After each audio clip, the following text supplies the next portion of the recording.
Hi everybody, welcome to yet another video with Philadi and I'm Mlogadi. I am a qualified educator teaching in Limpopo province. If you are new to my channel, welcome. If you haven't subscribed yet, please do subscribe. Please do turn on that notification button. Please do comment so that you and I can exchange thoughts. Please do note that whatever that I share on my channel is based on my personal experiences as an educator.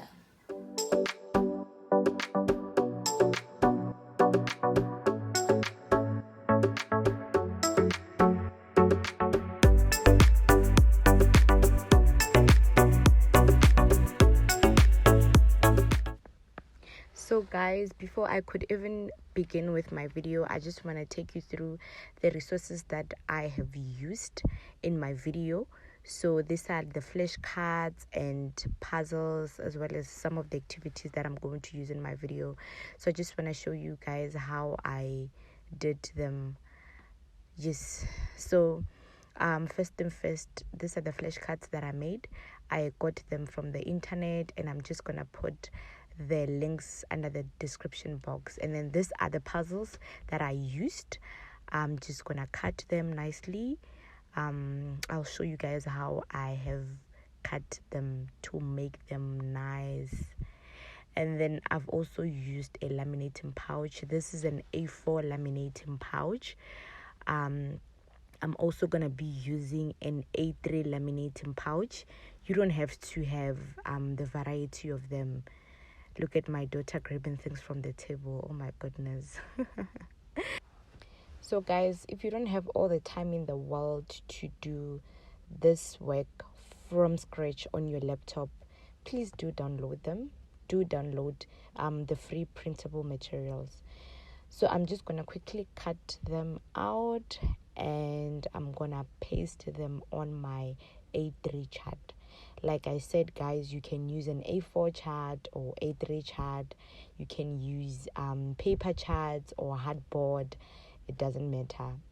The reason why I'm mounting them on the board is so that they can have nice color on the sides, especially because I printed them out in black and white. So you can actually print them in color, so you don't have to put them on a board, right? So guys, this is the mess behind the scene. If you are a parent and you're gonna be doing this at home with your child, expect this kind of a mess, but it's worth it because at the end of the day, they definitely gonna benefit from this. As you can see, I'm finally done with mounting. I don't like the T. Like I said, guys, I don't like the alphabet T. This is how we actually write it when we do letter formation in foundation phase. So guys, please make sure that you check your letters before you print them out. Just make sure that the letter formation is correct. So these are the puzzles. I have already mounted them and I have cut them. So this is how they should be before you laminate. Next, I am switching on my laminating machine. Please make sure that it is not too hot or cold so that they don't burn out. Sure guys, I've had this machine for like 6.5 years and it's still good. Please make sure that you hold this tight as you laminate. This is the last part. So guys, today we are dealing with reading. As you can see, I've got a couple of flashcards. It's from A up to Z, and I'm hoping this video will help parents, teachers, and the community as a large. I don't know if you guys are aware, but we have a problem of reading in South Africa. It's serious, guys. It's not only a problem in the foundation phase, but it's also a problem with learners that are in the intermediate phase, senior phase, and FET. So we have learners that cannot read at all. We have learners that can read, but they cannot read with understanding as well. So I'm really hoping this video will assist. I'm not saying I'm perfect with teaching kids how to read, but I'm saying I'm trying to eradicate this problem because it's really affecting us as teachers. And I'm really hoping that parents could come handy in trying to eradicate this problem, because we cannot do it alone, honestly. If we are doing it alone, then it's really going to take us a lot of time to get this right. So I'm hoping also that those teachers that are teaching different subjects that have nothing to do with language will also benefit from this, because they might think that they are not capable of teaching learners how to read because they are only specializing in certain subjects. So I'm really hoping you'll take your time to at least learn something. And I'm also hoping that you guys would share some reading strategies that you use with your learners, so that I can also benefit from you guys. So let's get right into it. Most of us were taught that we have A, B, C, D, E, F, G, H, I, J, K, L, M, N, O, P, and all other letters, right? That's what we were taught. But we also have sounds, and the sounds are from this letters or this alphabets, right? So for an example, when you teach a child how to read, remember guys, we teach reading. Yes, you cannot just say a child should read. You must teach them how to read, right? So most of the learners do not have a problem with the alphabets. They can read them out loud, right? They can read them out loud up until the 26th one. But when we speak of letter sounding, which is also called phonics, we are speaking of something different now. These learners now have to sound out these letters. For example,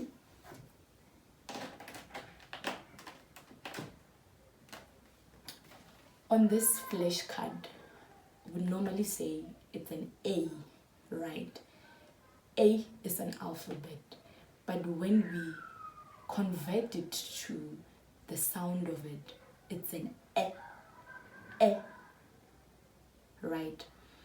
So whatever the words that are gonna come out of this have to have the sound E. Now we are reading it E. Moving to the next one, we have this letter, which we normally say it's a B. You know, you'd hear some people say B for ball, right? No. B, B, B.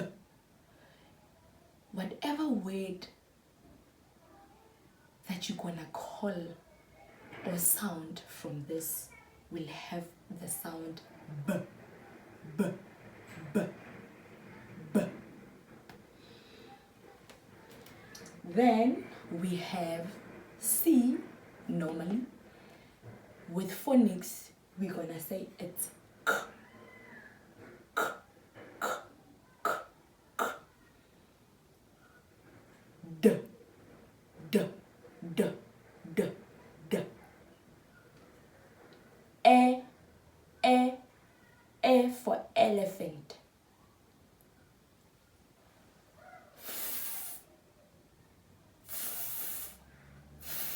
For farm. G, G, G. We no longer say it's a G. You can't have any words out of a G. But it's a G. You must sound it out as g, g, g, g for goat. And then we have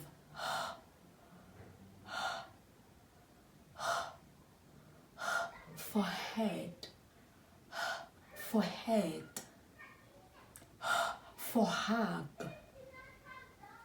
Then we have E, E for ink,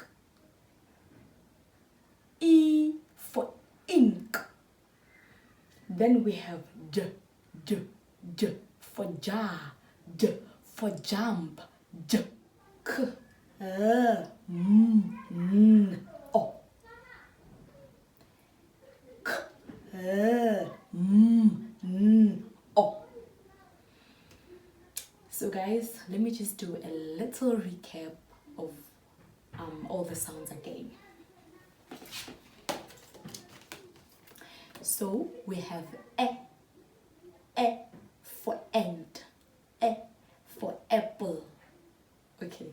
You know, I'm laughing because I've had learners and adults say A for apple, B for ball, C for cat, D for dog, you know. And if you sound out the alphabets, matching them with the words that you're saying, you will see that it doesn't really make sense, right? I also struggled with this because I was also told alphabets, and I realized that the fact that you do not know the phonics will make it hard for you to read certain words for the first time. So the sooner we get this done, the better. As soon as you discover that your learners are struggling with reading, please level them downwards to this, because there's no way they're gonna be good readers. Never mind reading with understanding. If they can't read, then what would they understand? So we have E for ant, E for apple, B for book, B for bag, B for boy, K for car, K for cake, D for dog, D for dance, A for egg, A for elephant, F for farm, F for flip, G for goat, G for guy, H for head, H for hug, E for ink, J for jump, J for jack, K for key, L for leaf, M for mop, M for mug, N for nap, N for net, O for orange. Yes, unfortunately, I cannot do all of them due to time. I'll just move to the next activity, which will build words out of this phonics. Guys, please never mind the noise that you hear. It's from outside. The kids playing.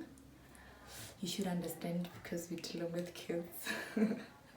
Okay, so moving to the next activity. After doing the sounds with the learners and seeing that they understand what you have taught them, the next level of this will be to build words. Remember, the foundation of reading is that first you have to do the alphabets, you do the phonics. After the learners have now understood the sounds, then we move to building words. After building words, we move to building sentences, right? Now that means the learners will be able to read the words and then be able to read the sentences.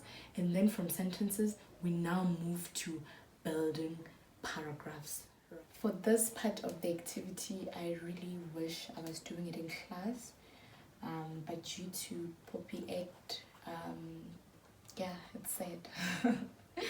Yeah, I also wish I had a kid who is at least at the level of this kind of content. But nevertheless, we'll pretend as though there are kids here.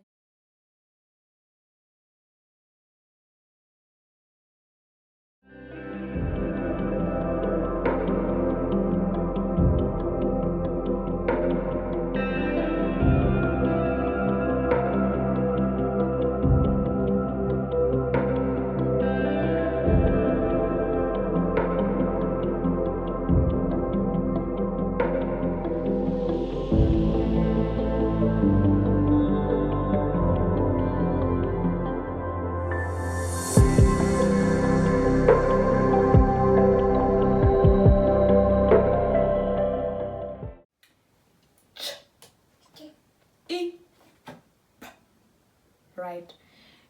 If you listen to me very carefully, you realize that when I sounded out these letters, I sounded them out as a single phoneme.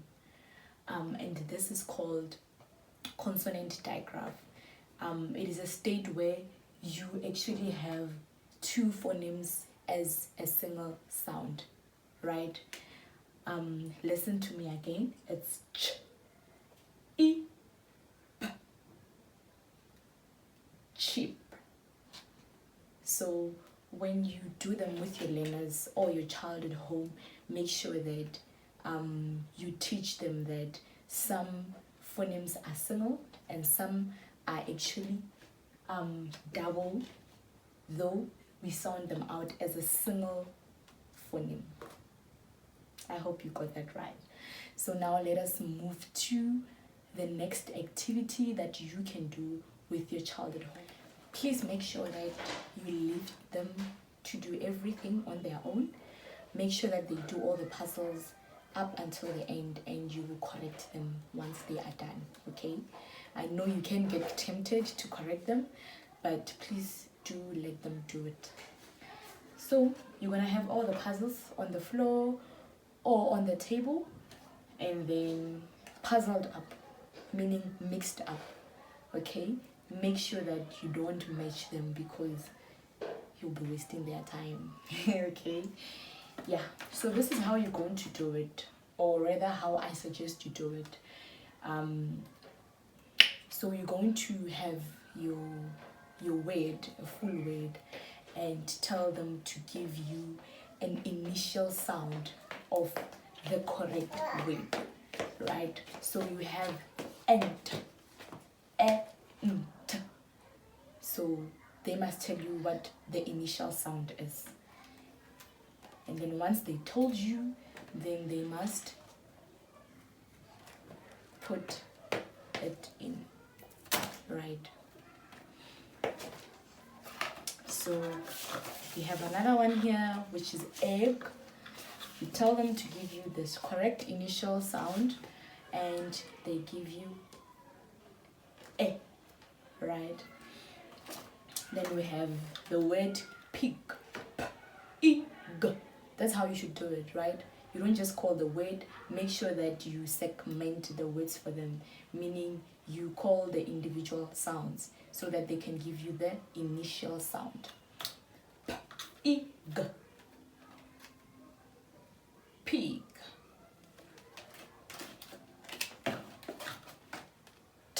Tap, tab. Et, net. Sun. Ink, ink. Again, we have consonant die graph here, where we call the n and k as a single sound. Nk, nk. So please make sure that you highlight this for your child. I'm going to do a video one day where I'm only going to speak about consonant die graphs. And then we have the favorite word, cat. K-et. Our initial sound is cat. Then we have the word head. When we segment the word, it is going to be et. The initial sound will be head. Alright. So the next thing that you can do to assess them is to give them an activity like this. Right? But before we get to this activity, I think we should do this one first. So we have different sounds below, and they must choose the correct one. For example, here they must check the picture first, which is going to give them a clue. And then, okay, this is a picture of a red. Now, what is the initial sound here? Rrr, meaning they must pick. Rrr. And then we're gonna have red. And then moving to the next one. Okay, what is this? This looks like a wheel. Is it normal? No. So what must I have here? So this tire looks flat, right? So that means they have to pick the initial sound, which is a consonant die graph as well. It's two phonemes sounded as one or as a single phoneme. So we have f, the sound f. Then when we put it here, it's going to be flat. The word flat. The last activity that I have is this one, where you assess learners with their letter sound knowledge, and then you further gonna let them read the words as well. So these are different phonics mixed up. So you just give them this kind of a paper, and they get to read or sound them out, right? Rather. So I know that in South Africa we have IGRA tool that can assist with this. If you look into the IGRA tool, there is a chart that has all the letter sounding, where they're just mixed up and the learners must sound them out, right? It's a good tool because it tests learners if they really know the letter sounds. And then the same IGRA tool have words that are built out of the letter sounds. So please do check it out on the internet. It is definitely there. And the IGRA tool has grades, different grades, right? I'm not sure if grade R has it, but I know grade 1, grade 2, and grade 3 has the IGRA tool. I'm not sure about the intermediate phase as well, but if you do have a learner that is struggling in any of those phases, you can still use the IGRA tool of any of the grades that I just mentioned, because it will help them to read with. That's it from me, Piladi, and I'm Radio Mologadi. Thank you so much for tuning in, guys. Please do share your thoughts. Please do share your strategies. I would love to really learn a lot from you guys. All I want